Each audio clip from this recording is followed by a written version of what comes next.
दोस्तों, आज की कहानी है सासू माँ। आप ये ज्ञानवाणी सिर्फ बहू को ही क्यों, बेटी को क्यों नहीं देती। दोस्तों, कहानी शुरू करने से पहले अगर आपने चैनल को सब्सक्राइब नहीं किया हो तो कर लीजिए ताकि आपके पास पहुंच सके हर नया वीडियो। बहू, तुम्हारी डिलीवरी का समय नजदीक आ रहा है। पता नहीं कब तुम्हें लेबर पेन उठे और किसी समय आनन फानन में अस्पताल जाना पड़ सकता है। ऐसा करो, तुम एक बैग पैक कर लो। हम जो जो सामान बताते जाए वह सब रख लो। और हाँ, थोड़े अलोने बिना नमक के मखाने भी कोरे बिना घी के भूनकर रख लेना, क्योंकि प्रसव के बाद 2 दिन बिना नमक और घी का खाने के लिए देते हैं। दुर्गेश्वरी देवी ने अपनी बहू नंदना से कहा, जो कि इस समय गर्भवती है और उसका 9वां महीना चल रहा है। माँ, बैग आप पैक कर लीजिए। मैं वैसे भी घर के काम निपटाने में ही बहुत थक जाती हूँ और बहुत ज्यादा काम नहीं हो पाता। नंदना ने थकावट भरी आवाज में कहा, तुम आजकल की लड़कियां बिना कितनी नाजुक सुई मुई होती हो, जरा सा काम किया नहीं थकावट का रोना पहले रोने लगती हो। हमारे जमाने में होती तो पता नहीं क्या करती। रोज समझा रही हूँ, जितना ज्यादा काम करोगी उतना बच्चे को जन्म देने में आसानी होगी, वरना अपना पेट सिरवाना। आपने यही कह कर पूरे 9 महीने खूब काम करवाया है, जरा देर आराम नहीं करने दे दिया।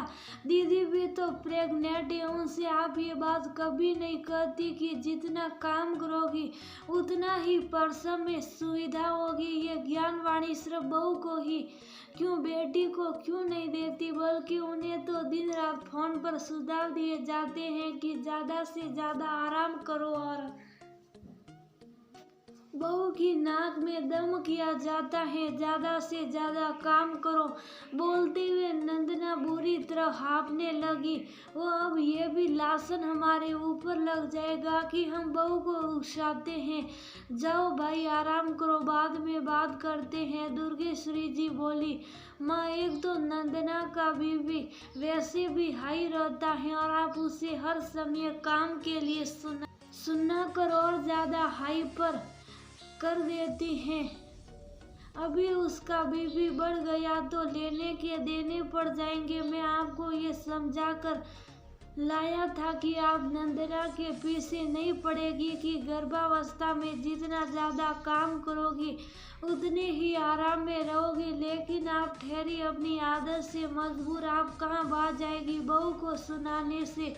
मैंने पहले ही आपको समझाया था कि सब लोग मिल बांट कर काम कर लेंगे और नहीं होगा तो काम वाली लगा लेंगे, लेकिन नंदना को घर के कामों का मेंटल स्ट्रेस नहीं देंगे। इस समय उसका खुश रहना बहुत जरूरी है। इस बार उसके साथ डॉक्टर के यहाँ आपको भेजूंगा। जब डॉक्टर आपको कसकर सुनाएगी तब आपको समझ आएगा कि हर समय अपने जमाने का राग लापना, बहू को काम के लिए सुनाना कहाँ तक सही, और फिर बहू बेटी दोनों के लिए अलग अलग सोच। माँ, अब जमाने गए जब बहू को कितना भी सुनाओ वो मस्त मगन रहकर हर बात सहन कर लेती थी। अब कोई इस तरह की बातें सहन नहीं करता। बेकार में घर में कलेश होता है।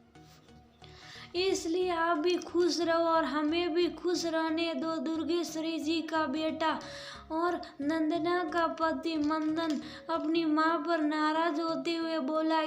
उधर अपने पति की समझदारी भरी बातें सुनकर नंदना का मेंटल स्ट्रेस भी काफी हद तक कम हो गया और वह सोचकर रिलैक्स्ड हो गई कि चलो, मैं तो सासू माँ को नहीं समझा सकी, लेकिन उनके बेटे ने उन्हें समझा दिया। वो काम को लेकर खिटपिट नहीं करेंगे। आखिर इस सास लोगों को काम कितना प्यारा होता है, क्यों होता है क्यों ये हर बात में बहू की अपने जमाने से बराबरी करती है, ये क्यों बदलना नहीं चाहती? इन बातों का आपके पास कोई जवाब हो तो बताइएगा।